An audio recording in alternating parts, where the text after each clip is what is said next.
Hey guys, welcome back to part 4 of my high-end makeup collection. This is going to be the last video in the series, and today we're going to be focused on eyeshadow palettes and also eye products like mascara, brow products, and single eyeshadows. So let's go ahead and jump right in and get started. Alright, so I figured we'd start first with mascara, brows, single eyeshadows, eyeshadow primers, and liners, just because the eyeshadow palettes are definitely going to take up the biggest portion of this video. So I just wanted to do these really quick since I really don't have a lot of these when it comes to high-end brands. I feel like with liners and mascaras and brow products especially, I have way more drugstore than I do high-end. So let's start out with, I guess, mascaras first, and I do have this little set from Tarte. This is their Lights, Camera, Lashes mascara and the Opening Act primer. This just came in a little gift set, but I have owned the full sizes of these. These are both great. I really have been a big fan of Lights, Camera, Lashes since, I don't know, it came out back in like the early 2000s. I love the brush. I think it's like the perfect size. It's the traditional type mascara wand. It's not one of the silicone ones. And it's not too big or too chunky. And I just feel like this mascara gives me so much length and volume. And then the primer I think is great too. It just adds a little bit more length and a little bit of thickness as well underneath the mascara. So I think this is a great primer. It's an awesome set. Another one of my favorite high-end mascaras is Legit Lashes from Huda Beauty. So this is a double-ended formula. You have volume on one side and then curl and length on the other. So on the volume side, you do have a slightly chunkier brush with like kind of spiky bristles on it.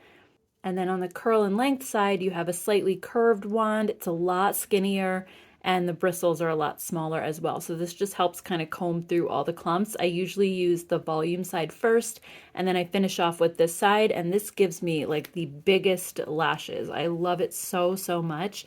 It's truly like a false lash effect, and also it does not smudge, it doesn't flake, it stays put all day. Same thing with the Tarte, by the way. This one doesn't smudge on me either. And then the third mascara that I have is from Ilia. They did send this to me in PR, and this is their fullest volumizing mascara. This is pretty new, I think, and I've really been enjoying this. It does have a really huge chunky brush. It is the traditional mascara one, so it's the softer brush versus the silicone one. It has kind of an hourglass shape, but this gives me a ton of volume. Not as much length, but definitely makes my lashes look really thick and voluminous, and it also doesn't smudge or flake, so it's a nice long-lasting formula. Moving on to brows, I really only have 3 brow products from high-end brands. The first one is Kosas Brow Pop, and this is in the shade, let's see, medium brown. So this has a spoolie on one end. This was sent to me in PR. I typically don't like these type of brow pencils that have like the kind of triangle shaped head.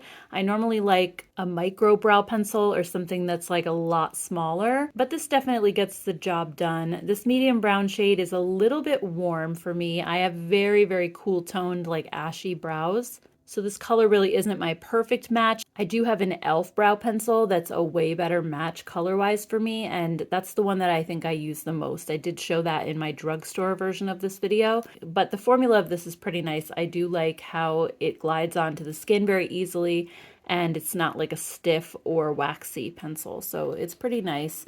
And then I also have a matching brow gel. This is their Air Brow. And this is also in the shade medium brown. So again, it's a little bit warm for me, I would say. Try to show you guys the color. I mean, it's a pretty good match for the pencil itself. And I haven't used this that much only because, again, I'm using the e.l.f. Wow Brow and just really loving that. And I don't find a whole lot of difference between this and that. So I do think this is a nice brow gel in the sense that it doesn't make your brows crunchy or stiff, and it gives a pretty good hold. And then I also have Benefit's Gimme Brow. I have this tiny little sample size, and I only bought this because I wanted to compare it to the e.l.f. Wow Brow in a dupes video. So I've just been using this up because I want to get rid of it. But honestly, before now, I hadn't purchased Gimme Brow in so long because Essence has a really great dupe for this, as well as the e.l.f. Wow Brows. So I really just buy those most of the time and just skip buying this. But like I said, I just have this little sample because I wanted to do a video. And honestly, I'm not even sure what shade this is. It doesn't say, but here's what it looks like anyway. It's probably like a medium brown, whatever the sample sizes come in. I think it was pretty good. It's still a little bit warm, but it's not quite as warm and yellowy as the Kosas one, so it's a decent match for me. All right, moving on, I have 3 eyeshadow primers. I have the Urban Decay Primer Potion, which they did send to me in PR very recently. I've used this on and off over the years. I think it's pretty good. It leaves a nice silky base versus a tacky base. So if you like something that your eyeshadow is going to be able to blend on top of pretty easily and not get stuck in the primer, I think you'll like this. You have to just like let it dry for a minute and then you're pretty good to blend on top of it. Some eyeshadow primers I like to just use on my lid because they're a little more sticky and they do help the shimmer shades to grip, but you can't blend mattes over it. This one I feel like you definitely can as long as you let it dry for a few minutes. So I do like that for that. But it's a pretty transparent eyeshadow primer in that it doesn't hide, you know, veins or redness on your lids or anything. One that I really enjoy using a lot are these eyeshadow bases from Sigma. I have 2 different shades. I have Ignite and Sorbet. So these are actually a primer in stick form, which is honestly so quick and easy. Ignite is just kind of like an ivory colored base. And these actually work to hide a little bit of the redness or any discoloration on your lids. And they're a nice cream formula that again sets down pretty well so you don't have to worry about blending on top of them. And I just feel like the stick form is just so like quick, easy, and convenient. And then Sorbet has kind of like a pinky tone to it. This you could actually honestly use as a cream eyeshadow if you wanted to. But it also makes a great base, especially if you're layering like a similar color on top of it. I think it's just beautiful. Next up, I have a few single eyeshadows, not many. I think most of my singles, again, are from ColourPop. I have a few Essence singles, so way more on the drugstore end of things, but I did buy and splurge on a couple of these. The first ones are from Charlotte Tilbury, and these are her Eyes to Mesmerize shadows. I have Rose Gold and Oyster Pearl. So rose gold, just like the name, is just a stunning rose gold shade. And then oyster pearl is kind of like a taupey brown. It almost has a slight like greenish undertone to it. So it's really, really gorgeous. And basically these are like a moussey type of formula, kind of like the ColourPop Super Shocks, but I feel like they're a little bit more creamy maybe and less moussey. So they're just a gorgeous, gorgeous texture. They dry down all the way. They don't stay sticky on your lids. Here's rose gold. I would definitely pick up more shades of these. They're so easy for like just your quick one and done. I use them for that all the time. Like if I just don't have time to do like a full eye look, I just pop one of these on my lid, put some mascara on, and that's it. I'm good to go. They blend so easily as well. I usually put them on with my finger and then I just take a crease brush and kind of work them into the crease just a little bit just to kind of blend out the edges, and they're perfect. So these are definitely worth it for me because I use them so often and I've hardly used any because you only need like the tiniest little bit to cover your eyes. So these are great. And then I also have 2 of these scattered light shadows from Hourglass. I have the shades Smoke and Reflect. So these are actually powder eyeshadows versus a cream, and they have this little kind of stopper here. They remind me a lot of those L'Oreal Infallible shadows. Remember the ones that had this little stopper? They're very similar to those actually. And these are a little bit glittery, but they're kind of like a grown-up sort of glitter. They're not chunky. They're very, very smooth overall. So this is the shade Smoke. And they're a little bit more sheer. So they just kind of give this beautiful glaze to your eyes. Again, great like one and done kind of eyeshadows. And then here's the shade Reflect. This one has a little bit more like pink in it, I would say. These are something else that I wear all the time for a one and done. These are, like I said, they're a little more glimmery than the Charlotte Tilbury. So you can see they just have a little bit more of like a wet effect on your eyes, while these, they have like shimmer, but it's way smoother. These have like tiny, tiny little micro glitters in them. I don't know if you can see that, but really on the eyes, like when you're standing a little further back, they just give like this beautiful wet look and kind of sheen to them. So these are all beautiful, and I feel like there's something that a lot of people don't really mention as much. And then last but not least, we have eyeliner, and I have one high-end liquid liner that I've been using, again, from Huda Beauty, and then I have a bunch of the Urban Decay 24/7 pencils, which honestly are my favorite eyeliner as far as high-end brands go, so that's why I have it in so many colors. So let's talk about the Huda Beauty Life Liner first. So this has a brush tip, which I definitely prefer over the felt tip. I like how the brush can move, so it's just so easy to go along your lash line. When I try to use a felt tip, because it's so stiff, I just feel like, I don't know, just doesn't work for me.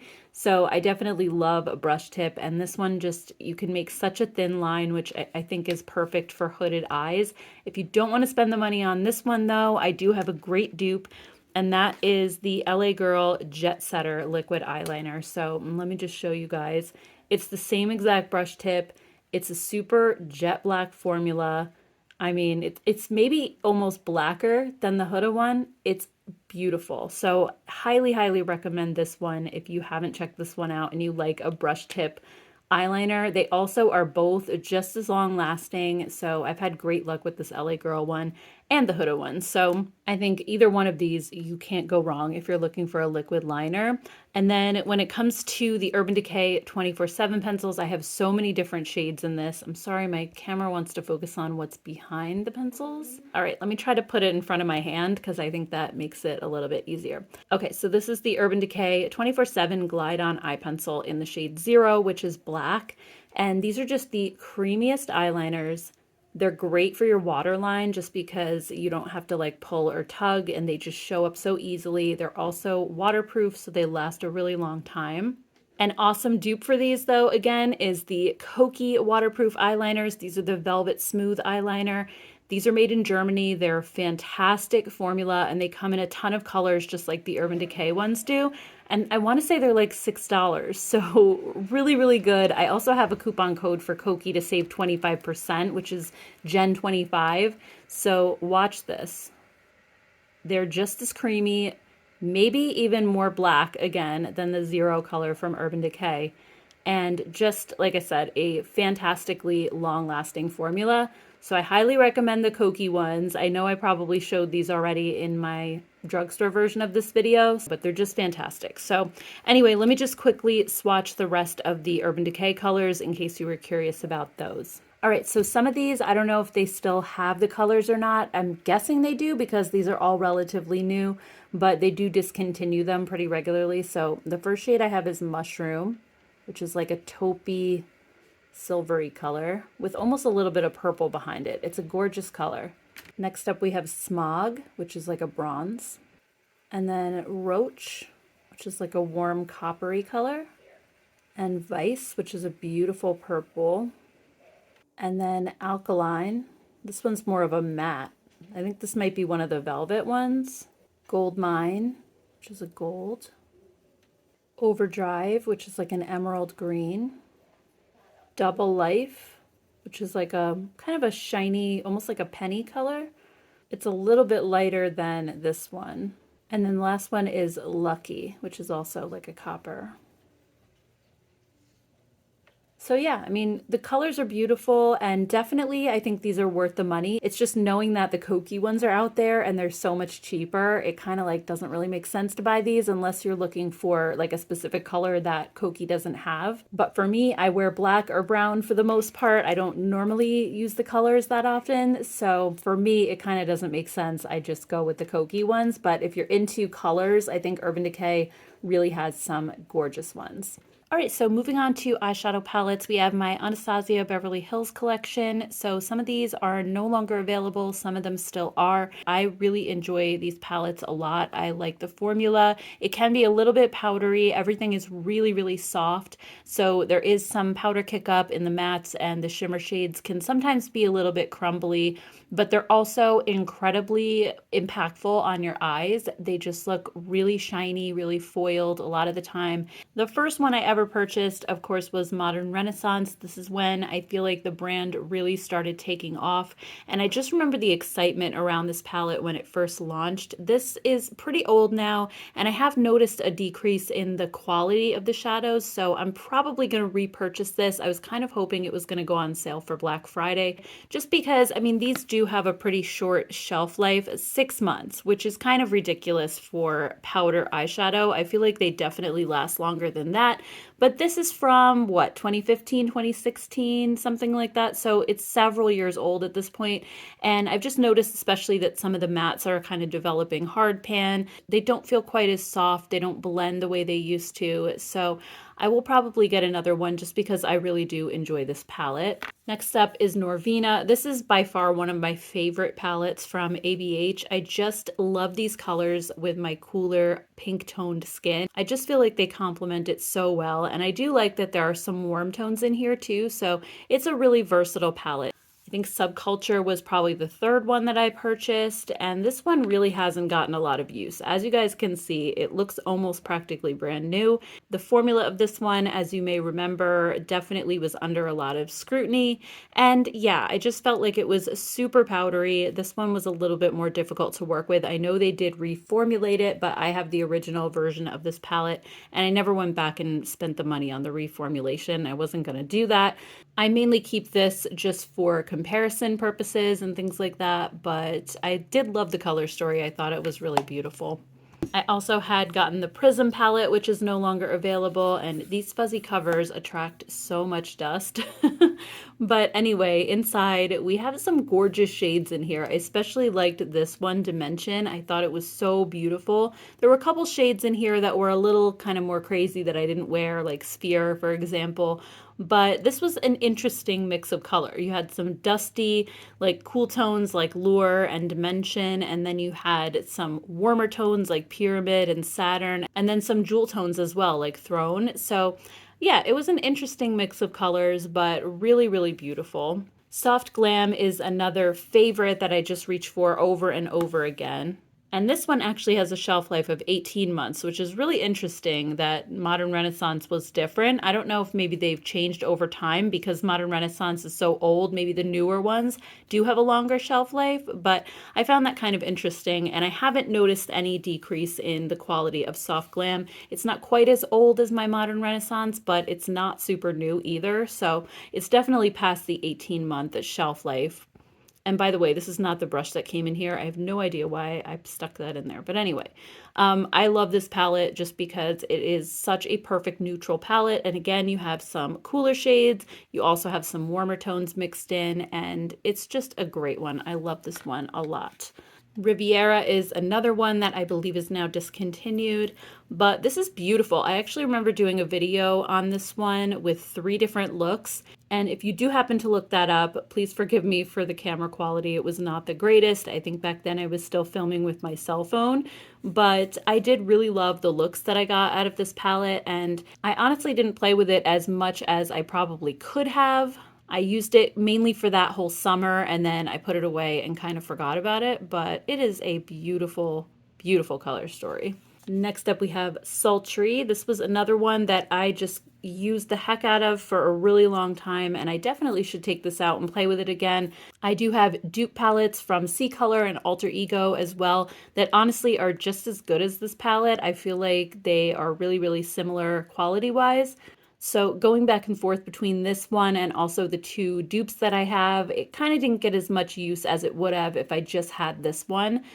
Next up we have the Jackie Aina palette, and this one was another great one. I just loved all of the color in here, but it wasn't like crazy color or something that I would feel uncomfortable wearing. I felt like it was a very wearable palette. There's no neon, no pressed glitter, and some of these shimmer shades like this one, I mean, they are so beautiful. I love my greens, as you guys know. And, you know, there were some basic neutrals in here kind of mixed in as well. So I thought this was another really versatile palette. Then I had the Norvina collection palette. I believe this was the first one. Yeah, volume 1. Not super impressed with this though, to be honest with you. I really prefer Anastasia's formula over this one. I just felt like it wasn't, as soft, not as blendable. I felt like some of these mattes could get a little bit scratchy. I didn't think the shimmers were quite as soft and metallic on your eyes. Not to mention this color story isn't really up my alley either. I bought this mainly to do a review on it, and then once she started coming out with the other versions, I just decided not to purchase those because I wasn't crazy about this one and I just felt like it would be such a waste. But again, since I do a lot of swatch comparisons and dupes, I decided to just hang on to that one.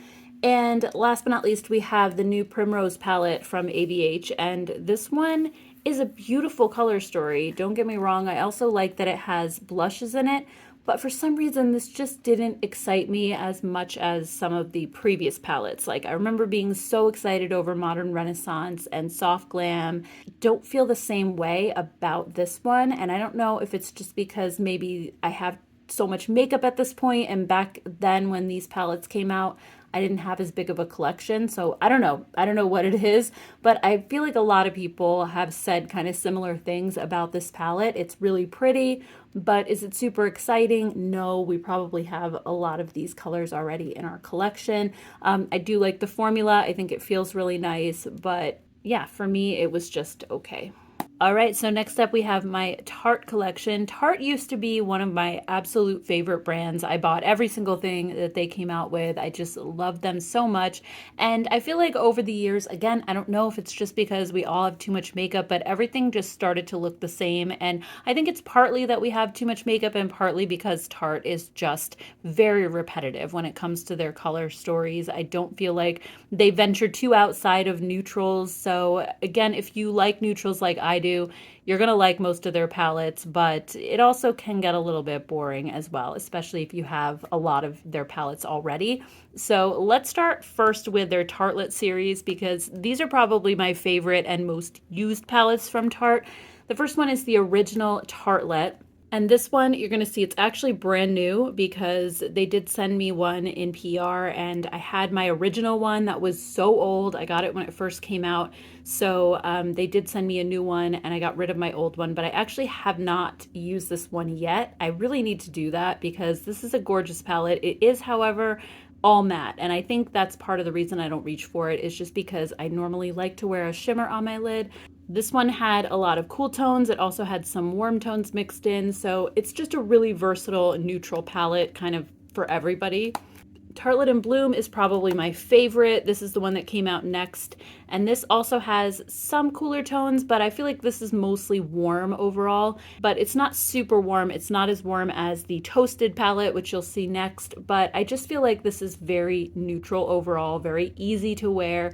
You do have some shimmers in this one, which I think for me made it more likely that I would reach for it. Then we have the Toasted palette. This one is super warm toned. This was, I believe, a fall release, and it's just really pretty. Again, I did love the formula of this. And then we also have the Tartelette Juicy. I don't know why they decided to make this one huge compared to the others, although they did come out with a smaller version of it. So they did come out with one recently that matched this. I actually purchased it without realizing that it was like the same exact shades that were in here, so I ended up returning it. This is, I guess, what you'd call one of their mega palettes, and it has so many shades in here, and again, those really rosy tones. You do have a lot of cool tones in here mixed with warm, so it has great versatility. I thought the formula was good on it as well, so this is a really nice palette. I enjoy this one a lot. Then from holiday last year, they had come out with a little set of 3 toasted palettes, like mini toasted. So first we have little toasted. These were all supposed to have different shades in them, but I feel like they're so similar to the originals. If you have the originals, it kind of doesn't make sense to buy these. They're just slightly different, but I don't feel like you're going to get totally different looks out of them. I think they're going to be very similar. So we have little toasted, little juicy, which has the rosy tones in it, and then a little Bloom, which is more neutral shades. And then for holiday this year, I did get 2 palettes as well. We have the Sweet Tarte Double Shot. This is actually from their Sugar Rush line. And this one was very nice formula-wise, but I did do a comparison to Toasted, I believe, and it was so close. Like, honestly, again, if you have Toasted, you definitely don't need this one. Also, for holiday this year, we had this palette from the C collection, which is only at Sephora, and this is the Salt Life eyeshadow palette. And I got this because I thought these dusty kind of mauve tones were so pretty. However, not a fan of this formula at all. It's really similar to these round ones that they used to make where it almost like borders on a cream shadow. And I just felt like the shimmer shades were not really impactful. They're very like satiny on your eyes. I don't know.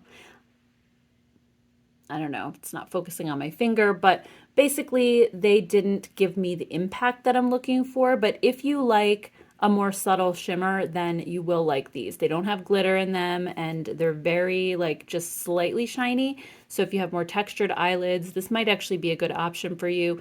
And then when it comes to this palette, this is the Sugar Rush Star Chasers palette. So I actually did a whole video on this a while back, basically because it looks like kids makeup from Claire's, but they're charging a lot more for it as part of the Tarte line. So I was curious to see if it actually performed like Tarte's normal products or if it performed kind of like kids makeup. I would say it's somewhere in between. It's okay. It actually did a little better than it looks like it would, but I don't personally feel like it's as good as the Tartelette palettes, for example. So this one for me was just okay. Next, let's talk about these Rainforest of the Sea palettes. So I have 4 of them all together. They had volumes 1, 2, and 3. Then they also had the Sizzle. So I think this one is volume 1. Yes. So this was back when Tarte loved to do these round palettes. So this one has that formula where, like, especially with the matte shades, they feel like they're almost like a cream shadow. And I just wasn't crazy about how they blended. And most of these are shimmer shades, actually. You only have 2 mattes in this one. The second one was a little bit more on the cool tone side. This is actually the second one that I had. I originally had one. It kind of dried out a little bit. Then I got this in a boxy charm right before they discontinued it. But basically you have like 2 mattes here. This one is kind of a matte, but it almost has a little sheen to it. And then the rest have just a little hint of shimmer, but nothing too crazy. These are definitely more like satin finish. And then we have Rainforest of the Sea Volume 3. This one was almost all shimmer except for this matte right here. So these actually did have a little bit more shimmer than the first 2 did. It was a little bit more impactful on the eyes. Thing that I didn't like about it was just that it hardly had any mattes, and this was not deep enough even to use as a crease color for me. So to use this palette, I always felt like I had to go into another palette to get mattes, and it was just too much of a pain, so I really didn't use it that often. Then they had the Sizzle palette, which had a little bit more color, and this one actually did have some crease shades. So it had this one, it had this deeper one, and then you had like an ivory matte here, and then the rest were shimmers. So this one was pretty, and I felt like it was a little bit more usable than the others. Then we have the Love, Trust, and Fairy Dust palette. This one was one of their larger round palettes, and this one was a powder formula, so it didn't have the Rainforest of the Sea formula to it. So I felt like it performed really well. It was nicely pigmented, and I like these rosy shades. I think this one was actually a really nice palette. I'm not sure if they still make it.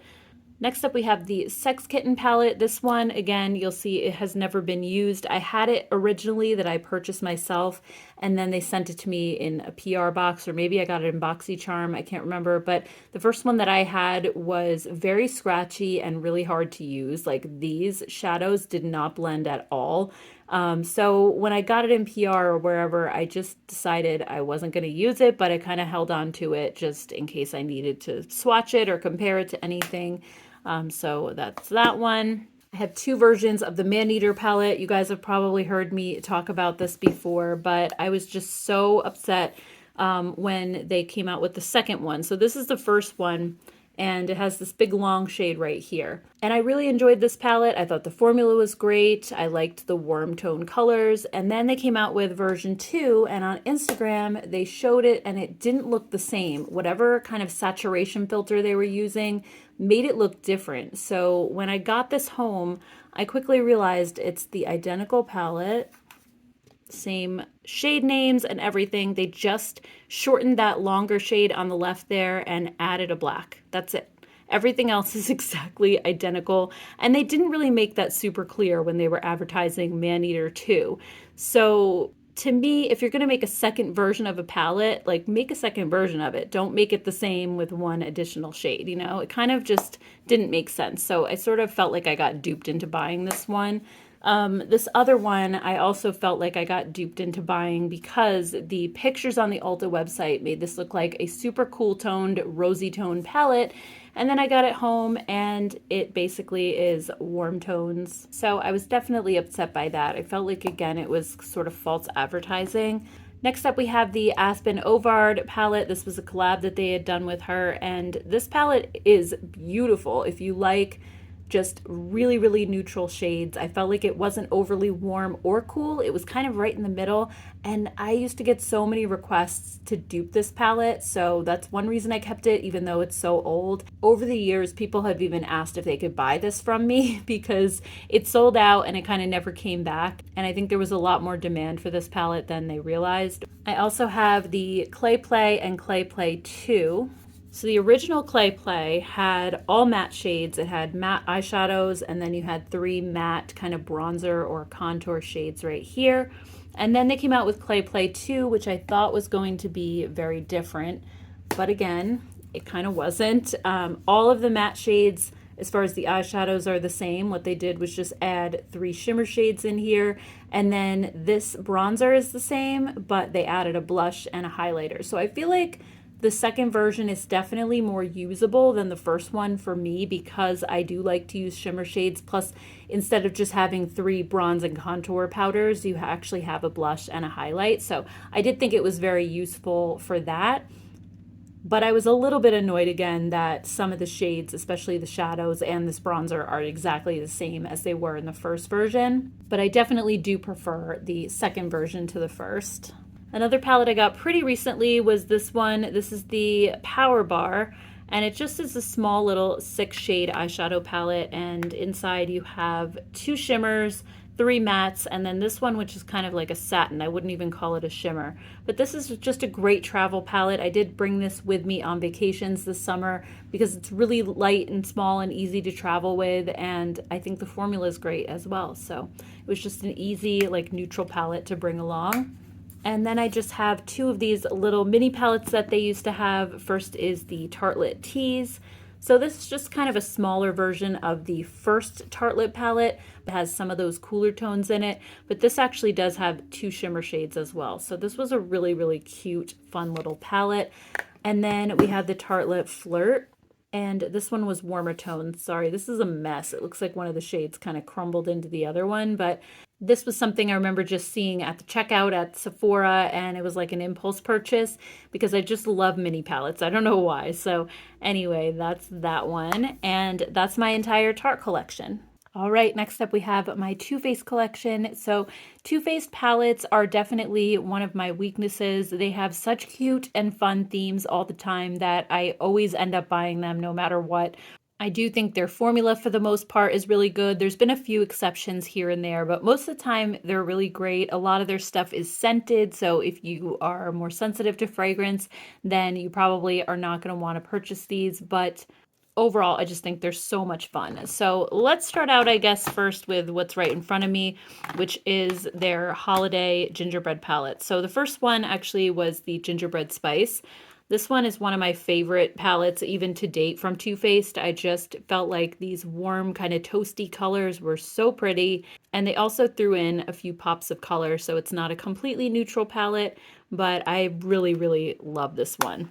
Then the next year they came out with Gingerbread Extra Spicy, and this one is sort of a warmer version of it. I think most of the shades in here are very warm, but this one I almost liked even better, which surprised me. When I first saw it, I was like, that's boring.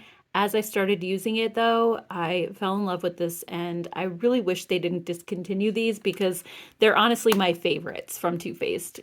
Then they came out with Pumpkin Spice the following year, and this one was nice too, but I did feel like it had a few shades that were problematic, especially some of these purples. They just kind of were a little bit more crumbly. They weren't as smooth as the shadows that were in the Gingerbread and Gingerbread Spice palettes. But I did like that they brought a little bit of color into this one and made it different, kind of switched it up. A lot of fall palettes just tend to be very warm toned, and I liked that they added the greens and the purples and the pinks. I felt like it was just a little something different. And then this year's version was Cinnamon Swirl. This one's probably my least favorite. I just felt like it was a little bit boring as far as the color story goes, and also not a fan of the cinnamon fragrance. I don't know if it was just me, but after I used this a couple times, I started feeling like it was sort of burning my eyes or my skin, and I don't know again if it was just like all in my mind.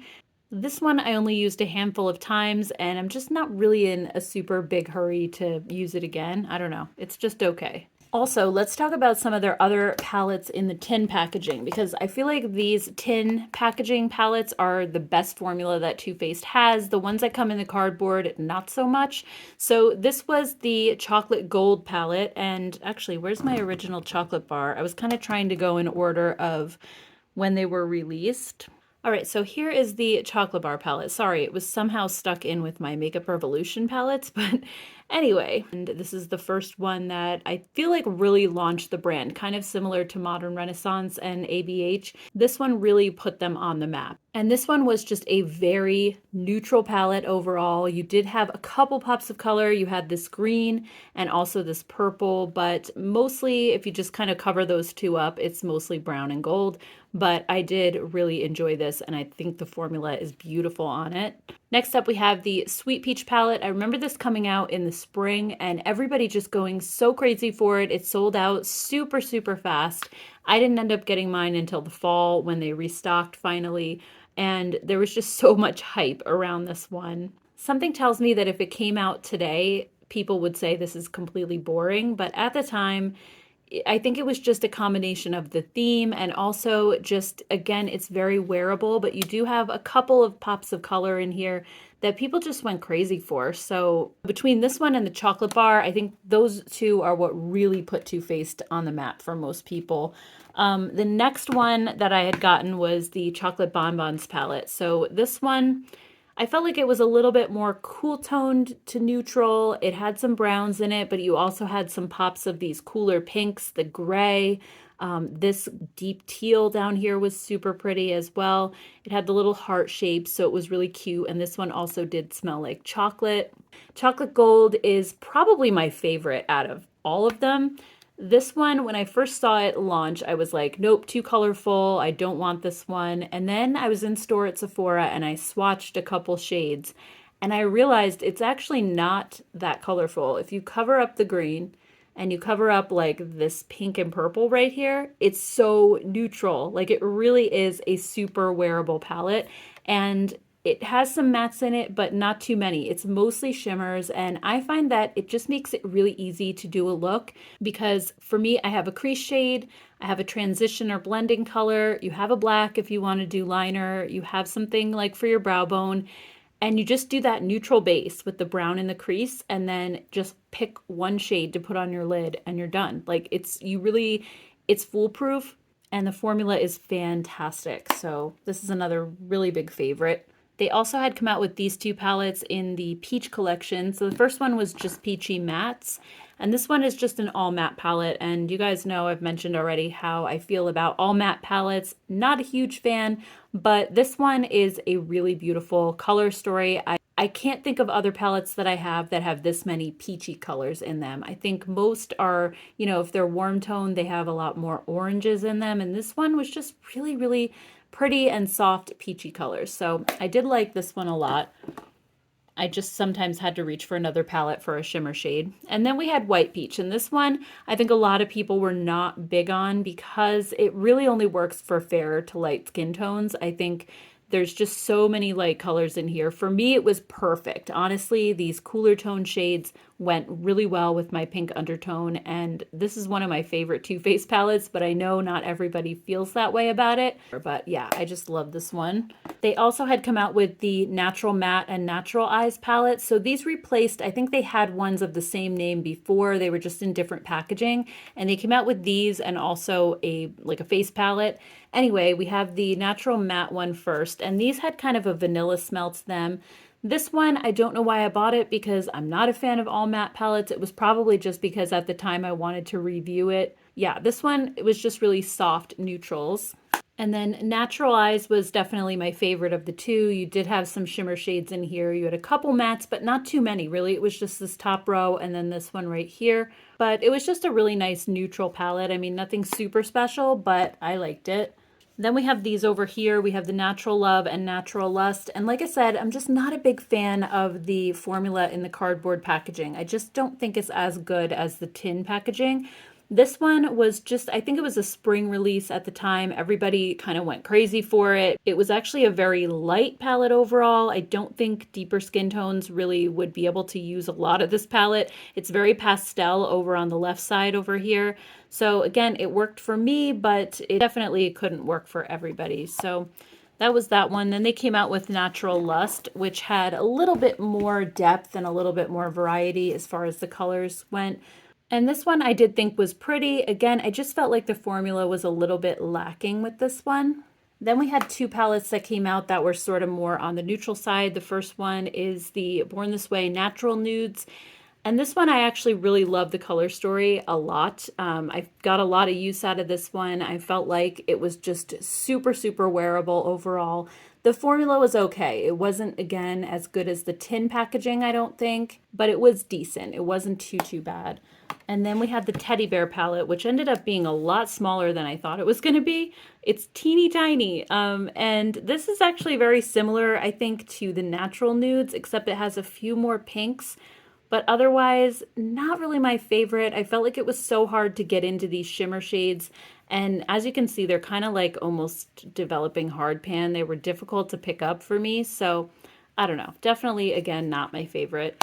And then we have all the little mini palettes. I have so many of these things because they're just so irresistible to me. So the first one we have was Tickled Peach. I'm just going to go through these really quickly. So this one had like more peachy tones. We have Hot Buttered Rum. This was a holiday release, and I really like the warm tones in this one. This is one of my favorites. Sugar Cookie was another holiday release. This one was kind of softer neutrals. Salted Caramel, I think, was another holiday release. This one, again, you had warm tones with a little bit of pink. Then they came out with a mini version of Gingerbread Spice, which I actually haven't even touched because I have the bigger one, but I got this one, I guess, maybe just to have like a travel option or something. I don't know. And then we had the Forbidden Fruitcake. This one is this year's holiday palette. They had two of them. I didn't get the second one because I just felt like it looked similar to other stuff that I have, but this is the fruitcake one. And then they had these three that came out. I don't know. I don't think these were holiday release. I want to say these came out either earlier this year or last year. And this is the That's My Jam. This color story was gorgeous. Like, it's my favorite by far, but I felt like the formula was lacking in this one. I thought that the mattes were really powdery and didn't blend as well as I wanted them to. And the shimmer shades were also like a little hard to pick up. So this one wasn't my favorite formula, but I loved the colors. And then we had Kitty Likes to Scratch. Again, just more warm tones. I feel like these are kind of starting to look the same. And then we had Let's Play, which was more pinky neutrals again. So anyway, that is my entire Too Faced collection. Next up is my Lorac collection, and Lorac by far is one of my favorite eyeshadow formulas. I just find them to be so incredibly easy to work with, and you know, they're a pro brand. Carol Shaw, who owns Lorac, Lorac is Carol spelled backwards, is a makeup artist, and I feel like as a whole, pro brands just don't get as much attention as some of the more trendy brands, but they're good, solid products that really perform well. So let's start out with, I guess, some of the older products that they don't make anymore, and then I'll go into the newer ones that you can still buy. So I did hang on to a couple of older palettes. The first one is the California Dreamin' palette. I think it was called California Dreamin'. You saw the face palette that went along with this in my last version of this video. I think it was part 3. And this one, it's just so beautiful. It's colorful, but very muted colors. I just thought this was so gorgeous, and I'm really bummed that they don't make this anymore. I also have the Mega Pro 3. I don't believe these are for sale anymore. If they are, I'll definitely link it down below, but I don't know if they kind of kept a lot of these. They kept getting discontinued. So this one was kind of like 2 pro palettes put together. It was really huge. I also have the Beauty and the Beast palette, and you saw the blush palette that went along with this in part 3 of this video, but I just think they did such an amazing job on this. It looks like a book. And when you open it up, you had the colors inside here. It's that Pro formula that is so amazing. It did have a brush. I don't know what happened to it. Oh, it's right here. And then you have the mirror, and it says, love looks not with the eyes, but with the mind. And here it says, true beauty is found within. It was just such a beautiful, well done palette. So I hung on to it kind of for nostalgic reasons. I don't use it anymore because it is incredibly old. But yeah, when I did use it, I really enjoyed it. Next, we have the unzipped palettes. So these are not the Pro formula. They're a little different, but they are still, well, this one in particular, it's my favorite palette from Lorac. Hands down, the one that I wear the most often. This one is the gold palette, and while it has that same formula, I wasn't as crazy about the colors. I felt like a lot of these shimmer shades looked kind of the same once they were on your eyes. There wasn't a lot of color variation, and same thing with these. It's like these two they're almost the same. Like, what's going on? There's hardly any difference between them. So I just really didn't wear this one all that much, but the regular unzipped is definitely, like, this palette is amazing. It's rosy tones, and these shimmer shades look so amazing on your eyes. I always get compliments on my eyeshadow when I wear this. I feel like it always comes out well because these shadows just sort of blend themselves, as do most Lorac eyeshadows. This shimmer shade right here, Unbelievable, is definitely my favorite. It's the one that I wear on my eyes the most. And it's just like the perfect lid shade. It's golden, but it has that little bit of pink in it.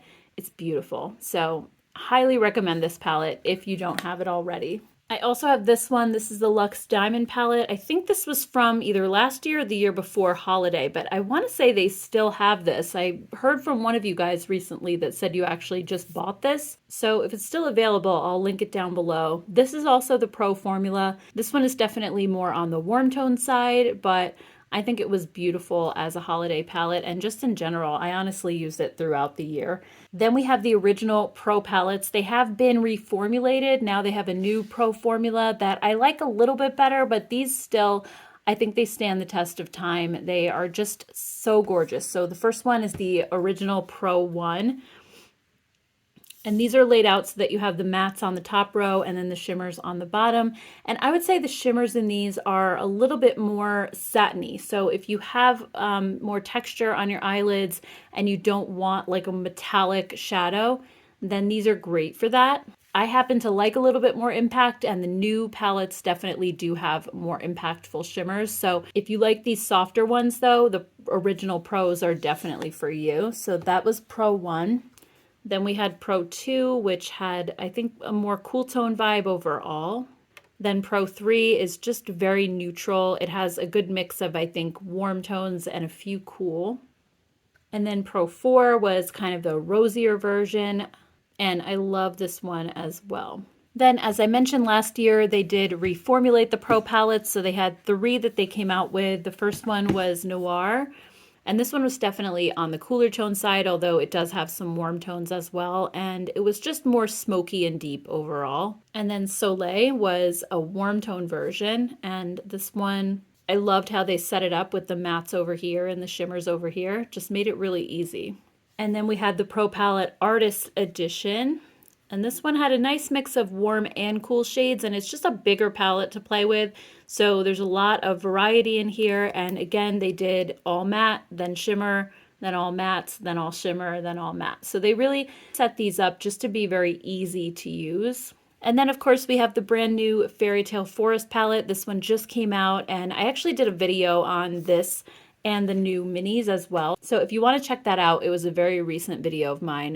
And this one is so gorgeous. Definitely my favorite out of all the new palettes.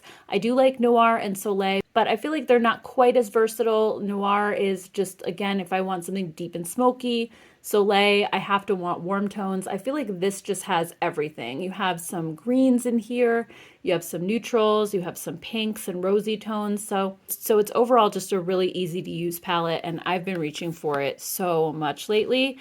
And then we have these other 3 minis. We have Winter Rose, which is so gorgeous.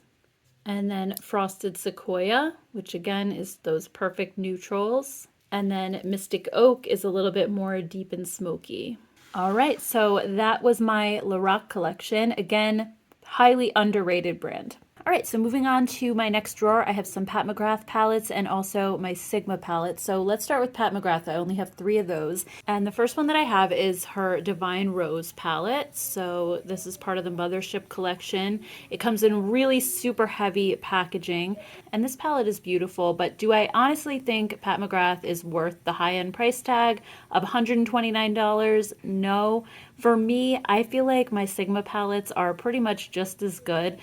She does do some special shades like this one, for example, which is really cool. It's kind of like a baked formula and it shifts to different colors, which is cool. But most of the shades in this palette are just, I feel like, not that much different than shadows that you get in other high-end palettes that cost like $40 or $50. So for me, these really aren't super worth it. However, I have to say, her larger palettes definitely are. These are like $78 or so. You get way more shades in here, and yes, it doesn't have those special baked shades, but the formula is really nice, and I think if any of these other brands did a huge palette like this, it would probably be close to $78 as well. So I think the price point on these is a lot better. So this is actually last year's holiday palette. It's not available anymore, but I really loved it. I thought the colors in here were just stunning. And then we have this year's holiday palette, and this one is still available for purchase. And I think the colors in here are beautiful as well. I actually like this a lot more than I thought I was going to, just looking at it. It has a lot of neutral shades, but you also have a few pops of color, like this green and the blue. And this one is really beautiful. This is my favorite shade right here, this kind of lavender silver. It's so stunning. I also really like this olivey shade for my lid as well. So anyway, those are my 3 Pat McGrath palettes. And then when it comes to Sigma, I have a lot of their full-size palettes, and then I also have these little 9 pans that they came out with. So I'll just quickly walk through these. The first one is Ivy, and next up is Fiery. And I've shown swatches of these in other videos, so definitely if you're interested in swatches of anything, just search for Jen Phelps and Sigma and those will come up. But here we have the Spicy palette. Then we have Ritzy, which is more on the neutral side. Then the Hazy palette is like those really dusty cool tones. Super pretty as well. And then we have the Rosy palette. And these are also now available at Target online as well as Sigma online. And then we have the full-size palettes. So first up is the Disney Princess Cinderella palette. And this one is one of my favorites. The color story is beautiful, and I feel like it's a bit more unique than some other palettes in my collection. Corta Rosa is another favorite. This one isn't as unique because it's like a typical warm tone color story, and I did do a video on 7 different dupes for this palette, so if you want to check that out as well before you buy, because you may have some similar ones in your collection. Next we have the Untamed palette. This one was another colorful palette. I wouldn't say this is my favorite one. I don't use this one as much as I do Corta Rosa or even the Ambiance one, which I'm going to show you guys next. But this one, you know, it's decent. Then we have the Ambiance palette, which is really a neutral palette, but you guys know how I love my neutrals, so I do get a lot of use out of this one. It's warm neutrals, but they're just so easy to wear, so it's one that I just reach for when I don't really want to think too hard. And then the Enchanted palette is also another gorgeous one, and I think a bit more unique for my collection. You have the kind of mix of greens and pinks, and it's pretty cool toned overall. So this one is definitely an interesting one. Then I also have these 2 smaller palettes here. We have the Nightlife by Camila Coelho. I think this was like a collab, I guess, that they did with her. And the Warm Neutrals Volume 2. So this one definitely was not my favorite. As you can see, it's hardly used because I did try it a couple times and I just felt like this must be like an older formula for them. It just really didn't perform all that well. And then we have the Warm Neutrals Volume 2. And this one came out before any of these that I showed you. And I remember a lot of influencers talking about this, so I definitely wanted to get it. However, they did also reformulate and redo this one, and they sent that to me. So I haven't even taken this out of the box yet. They sent it in PR a little while ago. So it's just like an updated version of the smaller Warm Neutrals palette. So let me just show you what it looks like.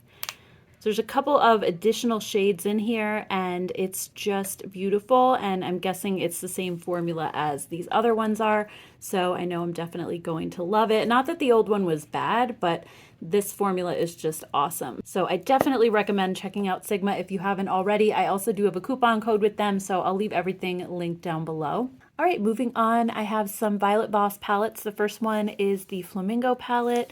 This one is pretty old at this point. I've had it for quite a long time, and it's just a beautiful, colorful, very summery kind of vibes palette. I really enjoy this one a lot. My favorite shades are Surf, which is like a really kind of grayish blue, but it has a little gold in it. It's a really interesting shade. Flip Flops up here, Bikini, those are gorgeous, and Island. So those are the ones I think I use the most, but overall this is just such a fun palette. I also have the Like a Boss palette. This one is definitely more on the warm tone side. You have a lot of those rusty colors, and then you also have a row down here with some greens in it and then some golds as well. So that just has like sort of a warm toasty vibe to it. The Holy Grail palette, this is the first one that I bought, and everybody kind of went crazy for this when it first came out. Again, it's basically warm neutrals. You have a little bit of rosy tones like on this side of the palette as well. Taupe Notch might be one of my favorite Violet Voss palettes just because it's like beautiful taupey shades. It's a lot of brown, but if you're somebody who likes neutrals like I do, then it's just a lot of variety and different browns that you can play with. And it's a good mix of, I think, warm and cool tone browns as well. So this is probably the one that I think I've used the most out of all of these. Then we have the Hashtag palette. This one I bought after seeing Emily Noel talk about it. And this one also, it has some warmer tones on the top, but then you have this beautiful row of purples on the bottom that are just gorgeous. So I feel like a lot of her palettes are like this. They're kind of all warm toned with maybe one row of something else, like either purples or greens. And then we have the Cool Vibes palette, and this is the newest one that I personally have. I know she's come out with things since then, but this one was just okay. I bought it because it's nice and cool toned for the most part, but I didn't feel like the formula was the same, especially when it came to the mattes. I felt like they were super powdery and didn't grip to my skin very well. So I'm not really sure if this is a new formula, but I just didn't feel like this was as good as her other palettes for some reason. Going back for just a second, I did find 2 more Violet Voss palettes in my everyday makeup bag that when I was putting other things away. So these are her mini palettes, and I have the Windflower version, which I got over the summer, and I took these both on vacation with me because they're just so travel friendly, and they give you so many shades. You have 10 shades in here to play with, so it's a lot more than most mini palettes, but I feel like even the pan sizes are still pretty good as well. And then we have Creme Brulee, which was more warm tone neutrals. So between these two, I had tons of shades to play with, and they're really nice and small. They fit like in your hand. So these are great as well. And I just found one more. This is Wild Dahlia. I don't know why, I just have palettes everywhere. I'm not super organized these days. But anyway, this one was, I believe, the newest one that came out recently. And I got this one again over the summer. And this one is beautiful. It's a little bit deeper, a little more smoky than the other two, but it's gorgeous. Next up, we have Huda Beauty. This is a really big drawer. It's very full, so I just took the whole drawer out. And Huda overall is one of my favorite brands when it comes to eyeshadow palettes and in general. I mean, I like most of the things that she comes out with, but I just feel like her eyeshadow palettes, she does really unique things, both with texture and with color, and I feel like she's kind of a leader. A lot of people tend to copy her palettes after the fact. And while I do love these little mini Obsessions palettes, I think the formula in the bigger ones is a little bit better for me. Sometimes these can be very hit and miss, and I know that they're made in a different factory because these are made in China while these are made in Italy. So I definitely see a little bit of a difference in formula between the two, but I still think that these are good. There's just really been a handful that were not great for me. So anyway, let's go ahead and I guess we'll go through the larger palettes first and then we'll do the small ones. So first one up is Mercury Retrograde. I love this one. I love the color that's in it. I feel like it's colorful, but it's not too bold or too crazy. Next we have New Nude. This one I feel like has been copied so many times by so many brands. It's really just a classic, and I love the rosy tone neutrals. Next up we have Desert Dusk. I've had this one for such a long time, and again, just a beautiful warm color story with some purples mixed in. Next we have Rose Gold Remastered. I never had the original Rose Gold. I only have had this one, but this is one of my favorite palettes from her. I think the formula is amazing. This whole row here of shimmer shades, and these down here are like almost like a cream. They're such a creamy powder that at first I did think they were cream shadows. So they're just beautiful and they blew me away. And the best part is, like, this palette is so many years old, but it's still so creamy and so buttery. Because these aren't actually cream shadows, they don't dry out and they're stunning. I love this palette. I really need to take this out and play with it a bit more. And then I have two more that I had to go pull out from my everyday makeup section because I use these on the regular. The first one is Naughty Nudes. And this one could be my favorite Huda palette. I think it is. I just use this so much more than I ever thought I would. And even though it kind of looks like more of a fall color story, I use this year round. I just think the colors are so beautiful. I think the rosy undertone just really pairs well with my complexion. So I love this one. And then, of course, we have the new Rose Quartz palette that I've been playing with. And this one, it's just, oh my gosh, so stunning. This has so many beautiful duochromes in here. And it's a lighter color story overall. So again, I just feel like all these pinks definitely pair well with my skin tone. All right, so moving on, let's quickly go through the little palettes. So the first ones I have are the Wild collection. This is fairly new, and some of these actually broke in transit, so they're going to be a little bit messy. But we have the Wild Tiger palette. I really like this one for fall. And then we had Wild Python, which was more colorful. Wild Jaguar, this one, a whole shade broke over there, but this is like a deep and smoky color story. And then Wild Chameleon, this one also got really messed up. I had to press some of the shades back together. Next, we have the Pastels collection. Honestly, not my favorite. I should probably just go ahead and declutter these because I really don't use them that much. They looked beautiful, but I just felt like they were not pigmented enough. They really didn't show up on my eyes very well at all. So this is the mint one. And then we have Lilac. And then we have Rose. This one was really super light. Next up are the Haze Obsessions. So first up we have Purple Haze. And these were really nice. I didn't have any issues with these at all. Sand Haze was like a gorgeous warm-toned, rosy-toned color story. I love it. And then you had Khaki Haze, which had those beautiful greens and kind of copper colors. It was such a nice combo. And then she had the Brown Obsessions. So the first one is the Toffee. And this one kind of reminds me of the Wild Tiger one a little bit. It has a very similar vibe. Next we have the Caramel, and this one's like a super warm toned one. And then last we have Chocolate. And this one's probably my favorite out of the three.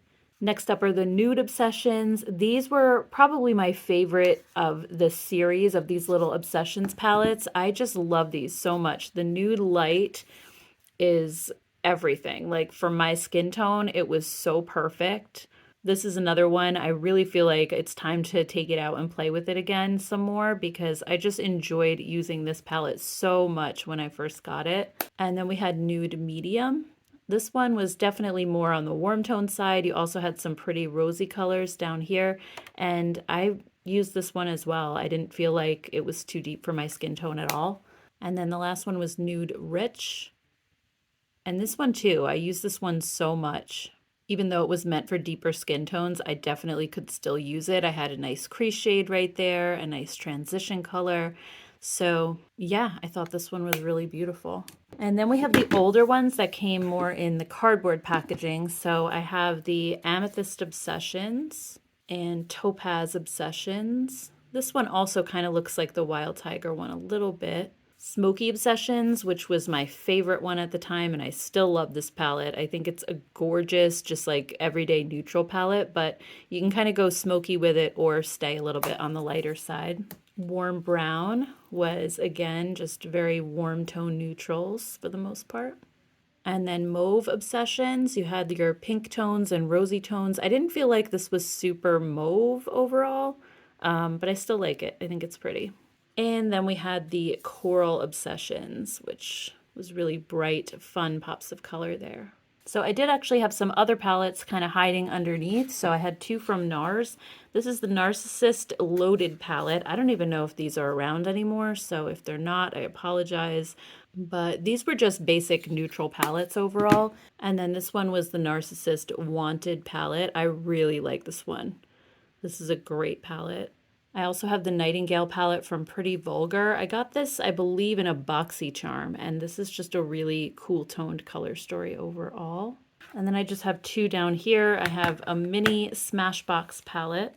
I got this at Ulta. I don't know if they still make this one either, but it was just like an all matte mini palette. And then I have the Marvelous Mauves from Dose of Colors, which was all mauvey tone shades again. And I do have more palettes from Dose of Colors, but they're in a different drawer. So I'm actually going to move this over to where they are. And that was it for that drawer. All right, next up I have my Urban Decay palette drawer, and honestly, Urban Decay used to be my absolute #1 favorite high-end brand when it came to eyeshadow palettes, but they've sort of lost their luster a little bit for me over the years. For some reason, I don't know if it's just because there's so many other brands out there to pick from now, and they used to be sort of like the main high-end brand. It was like them and Too Faced and Tarte. Everybody went crazy for their palettes, like back in 2014, 2015, and now I feel like maybe not innovating as much or not exciting us as much. I'm not really sure what the story is, but anyway, let's go through these really quick. First, I have my Born to Run palette. And I did definitely like this palette for the versatility. I don't feel like the formula is my favorite anymore, but it does have a really nice color range in here. The next palette actually comes in a little pouch. This is one of the old Vice palettes, and if you guys have seen my eyeshadow palette collection videos, you already know the story of this, but basically, back when I was still blogging and my husband and I were just dating, we went into Sephora, we were looking around, and back then I was so flat broke. I couldn't afford any high-end makeup for the most part, so we were just kind of window shopping. And he was asking me, like, do you review any of the stuff in here? And I was like, no, I mainly stick to drugstore because I really can't afford like most of the stuff. The palettes are like 50 bucks. And he was like, well, you should definitely review the things that are going to be popular, that people are going to look for, because that'll drive them to your blog. So he ended up buying me this palette because it was something that he said, people are going to be looking for this and it'll help your blog. So I just thought that was the sweetest thing ever. He was just, and has always been so supportive of my blog and then my channel. So I just keep this for sentimental value. I don't think I would use it anymore because it's really, really super old, but it just kind of reminds me of that time. Next up, I have my Naked Wild West palette. So this is one of the newer Naked palettes out there. And then Naked Cherry with more of the rosy tone colors. Naked Honey, this one I actually was really excited about, and I think this is still one of my favorite Naked palettes to date. And then we have the original Naked palette, which they no longer make. I'm so sad about that, but this was such a beautiful palette, and I'm definitely going to keep it just because it's my original one, and again, kind of has sentimental value. And then we have the Naked 2. This is also my original Naked 2, so is many, many years old at this point. When did this come out? Like 2011, 2012, something like that. And then we have my Naked 3 palette. I think this one came out in 2013. So this one's really old as well, but Urban Decay just sent me a new one of these. So I'm definitely going to get rid of this one and start using that one, because this was also another one of my favorite of the Naked palettes. I really loved this color story. And again, I felt like it went well with my skin tone. Next, we have the Urban Decay Gwen Stefani collab. This one, again, was so popular. It had so much hype going on. And yeah, mine is actually pretty well preserved. I did use it several times, but you can't tell. It looks almost brand new. And then we have the Naked Petite Heat palette. So this one was just like a mini version of the Naked Heat. This one was an all matte palette, and I did have the Naked Heat, but I ended up giving it away to someone, so I don't have that one anymore. Then we have all of these On the Run palettes. I don't know if these are still sold, but I really liked these a lot. So the first one we have is Shortcut. This one was kind of a dusty, mauvey color story. Then we had Detour, which was basically neutrals with 2 blue shades. Highway Queen was more orange and copper shades. And then G-Train was again neutrals with pops of green. And then Bailout, you also had neutrals, which were a little bit more cool in tone, and some purple shades. All right, so that was my Urban Decay collection. Next up, we have my Natasha Denona drawer. I also have some Charlotte Tilbury palettes in here as well. So let's start with Natasha Denona, and I'm going to run through these again really quickly, but just as an overview, Natasha Denona for me, you know, I collect these palettes mainly because I like to do comparisons with them because they are such a high price point that I like to be able to have them on hand to show you guys more affordable dupes. So for me, these were kind of a business expense. I'm honestly not the biggest fan of Natasha's formula because I find them to be very, very pigmented, almost too much so that I have issues blending out the mattes in particular. I don't really have issues with the shimmer shades as much, but I just always find that usually the dupe palettes, whether they're from Alter Ego or other brands that are similar, I just feel like those blend out a lot easier than these do. So I tend to reach for my dupe palettes more than my Natasha Denona ones. But I think the exception to that rule would definitely be the Glam palette because I do think the formula was fantastic on this one. And also the new Retro palette. I use that one a lot as well. So let's start with the Glam palette. And this one I find to be just such a soft and beautiful color story. You do have some cool tone shades in here. You also have a couple of warm tones mixed in. So this is right up my alley. It's all neutral and most of the shimmer shades don't have a ton of shine to them. They just have a little bit of a sheen. So I wear this when I don't want a really metallic eye and I just want a little bit of something, but not a really dramatic type of look. So I love this palette just for every day. The new Retro palette is also a huge favorite of mine these days, and I think part of what I love about this is that most of the matte shades in this palette are her cream to powder formula, and I didn't used to love that, but I've really gotten used to it now because I use it just like I would any other powder shadow. I just dip a brush in and just apply them to my crease or my outer corner, and I find that the cream shadows blend a lot easier. They're a lot more sheer and I can build them up if I need to. So I just think they're easier to work with than her more like heavily pigmented matte shades. So I really enjoy this palette and the color story is beautiful. And then next up we have the Gold palette. This one was one of my favorite color stories from her. I just thought it was stunning. I know there are a lot of dupes out there now, but yeah, I just loved the gold and the green together. That combo is just so pretty. Next up is the Metropolis palette. This one gave you so many different options. I felt like some of the shades in here were a little bit repeated. Some of them are very close to each other, so they look very similar on the eyes, but this one actually has a lot of those cream shadows in it too. But I don't reach for this one quite as much because it's just really kind of dark and smoky overall, and I usually put lighter colors on my eyes, but I think for the fall and winter, it's a nice one. Next up, we have the Zendo palette. This one came out earlier this year, and I loved this color story as well. I thought it was really pretty and colorful, yet not super bold or unwearable for me, so I really like that. And then we have the Biba palette. This one was a very neutral color story overall. And as far as the colors go, I love it. The only thing that I didn't love about this palette is that it's mostly matte shades. You only have 1, 2, 3 shimmers, which really isn't that many. So I love to wear shimmer shades on my eye, and I just felt like this one didn't really give me enough variety when it came to the shimmers. Next, we have the Star palette. This is by far the most expensive and probably the most expensive palette in my collection. It's beautiful though. You kind of have like a 9-pan of the gold palette over on this side, and then on this side you have more cool tones and rosy shades, which is just so pretty. Some of these shades exploded everywhere because they have a lot of fallout. I think that's the one negative to this palette, but otherwise it's gorgeous. And then we have the Sunset palette.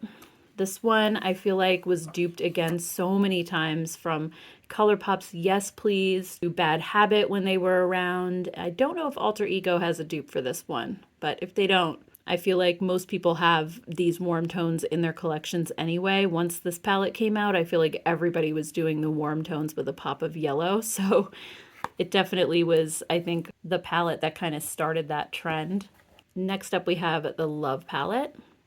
This one was a Valentine's Day release, I think 2 years ago now, and it's beautiful. I really wasn't crazy about the formula of this one. I felt like some of the shades were hard to work with, but I do really like the color story. Next up, we have the Lila, or is it Lila palette? I hear so many people say Lila. I had a friend named Lila, and her name was spelled like that, which is why I always call it Lila, but maybe it's Lila, I don't know. This one is neutrals with pops of purple and pink, so this was a pretty one as well.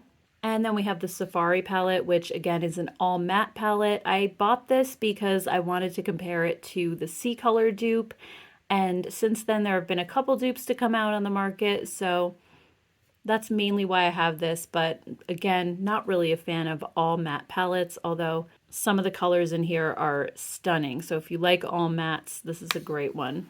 Next up is the Bronze palette. This one gives you those really warm neutrals and kind of rusty coppery shades.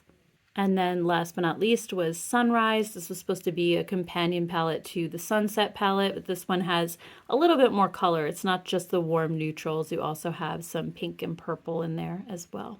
Then I have a bunch of her mini palettes. This one's not actually a mini. This was like the mid-size one, and this is the Camel palette. So this one is just beautiful neutrals. Then we get into the minis. So the first one is Mini Glam. And then Mini Nude. This is the first one I ever bought. And then you have Mini Star. And then we have Mini Love. So this one, as you can tell, a lot of these are kind of mini versions of her larger palettes. Mini Zendo. Mini Gold. I love this one with the greens. And Mini Retro, which to me doesn't look anything like the larger Retro palette, but I love this one anyway. All right, and then we have some Charlotte Tilbury palettes. The first one I have is the Instant Eye Palette Pillow Talk version. This one came out around Valentine's Day and it had really pretty rosy neutrals. And then this one was the Bejeweled Eyes to Hypnotize. I think this was last year's holiday edition. I didn't buy the one from this year. I just felt like they kind of all start to look very similar. But yeah, this one is really pretty. And Charlotte Tilbury's formula in these larger palettes is amazing. I'm not as crazy about it in her smaller palettes. So like these quads, for some reason, I just feel like they're not that great. This is the Exaggerize Bigger Brighter Eyes palette. And I felt like these shades were really hard to pick up. They all almost got hard pan, which was kind of weird for a high-end brand, but it sort of turned me off of buying any of these quads anymore. But I have to say her bigger palettes, like if you've tried these quads and not liked them, the bigger palettes are totally different. So definitely give those a shot because they're really good. And then this one was the Easy Eye palette Darling. And this one is the same formula as the bigger ones. And I really love this one. This one was also, I think, a holiday release from a couple years ago. And the formula is fantastic. So this was another great one. Next up, we have my Nabla palettes, and Nabla is one of my favorite eyeshadow brands, hands down. I think their colors are beautiful. The packaging is gorgeous. They just do everything right. The formula is incredible, and I'm so glad that you can find most of these at Ulta now, so I will definitely link them all down below.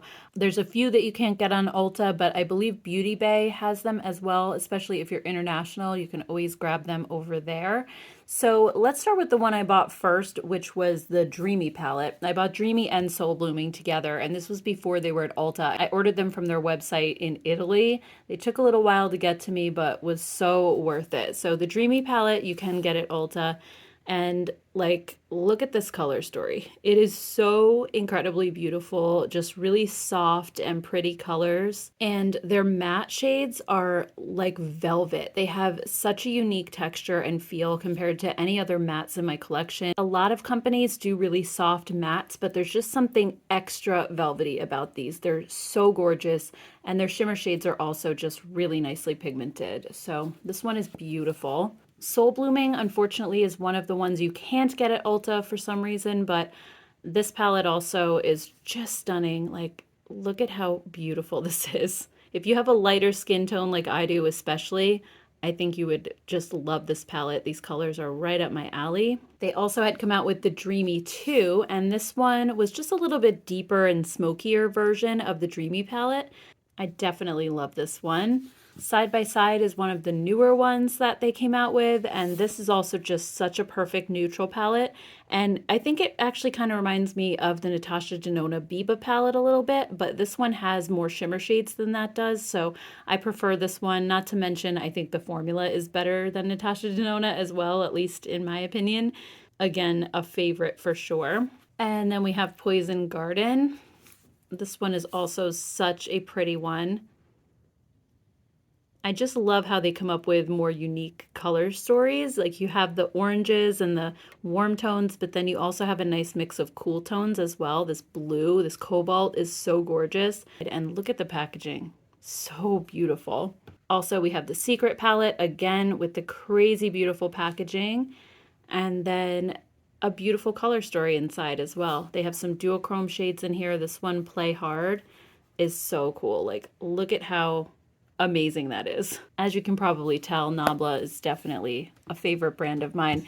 Next, we have the Cutie palettes. They have a bunch of these. I think they also have a new one at Ulta, which I haven't purchased yet, but the first one is Wild Berry.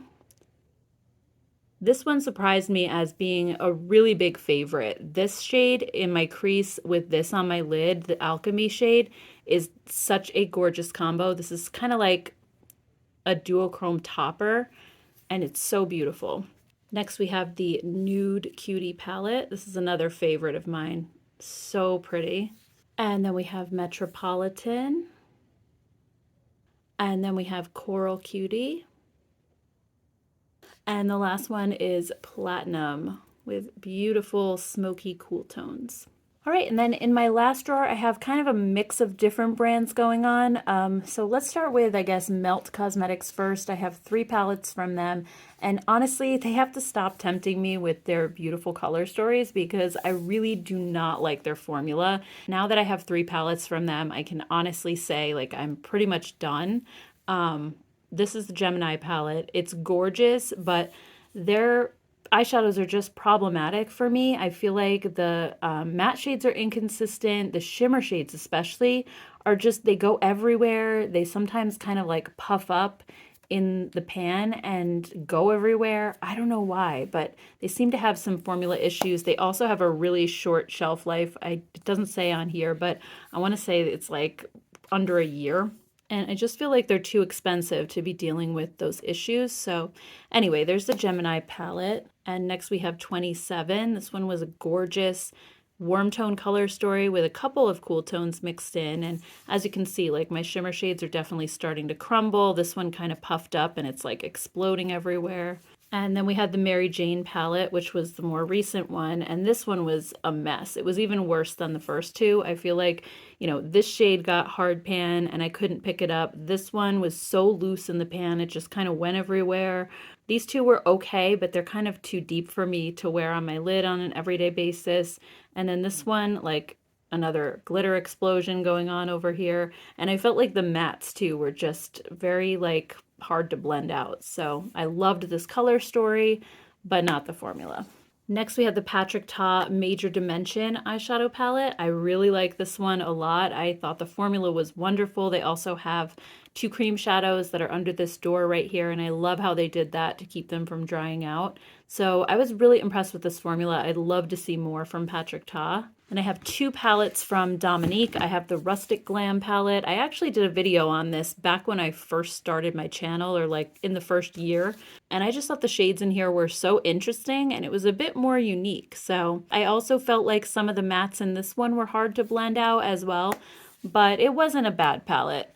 And then after that one, I went back and purchased the Latte palette, which at the time I think was her most popular, just because it's really neutral for the most part, but you do have a couple pops of color. And these shimmer shades down here are like the perfect lid colors. All 3 of them are just gorgeous. I also have the Supreme Nudes palette from Artist Couture. This was another great great palette. Like the colors in here were so beautiful. It's really warm toned. And then you also had the pop of green down here. And the formula was fantastic. I don't know if they've come out with new palettes since. I don't really keep up with them too much. I know I did get this at Sephora. Are they still at Sephora? I'm going to have to check because I feel like we don't hear much about Artist Couture lately. But anyway, this is a great palette. And then last but not least, I have some Viseart palettes. So the first one we'll look at is Paris Love Letter. And I do keep the plastic covers on these just to keep them from going everywhere. But this color story is beautiful. I especially love the bottom row with the purple and the gray. They're so pretty. Next we have Paris Edit, which is probably my favorite one out of all of them. I just feel like these colors are so wearable and I love the dusty mauve colors. Next we have Dark Edit, and this one actually reminds me a lot of the ColourPop Good Sport palette. I actually did a comparison in a video and they're really, really close. So this is a nice color story. And then I have these two minis. The first one is Solstice, and then we have Midsummer. I really love this color selection as well. Alright guys, that's my high-end makeup collection. I hope you guys enjoyed this video series. If you missed parts 1 through 3, I will go ahead and link the playlist down below so you can check those out. I hope you enjoyed this video. If you did, please give it a thumbs up, and I will see you guys in my next video. Take care, guys. Bye.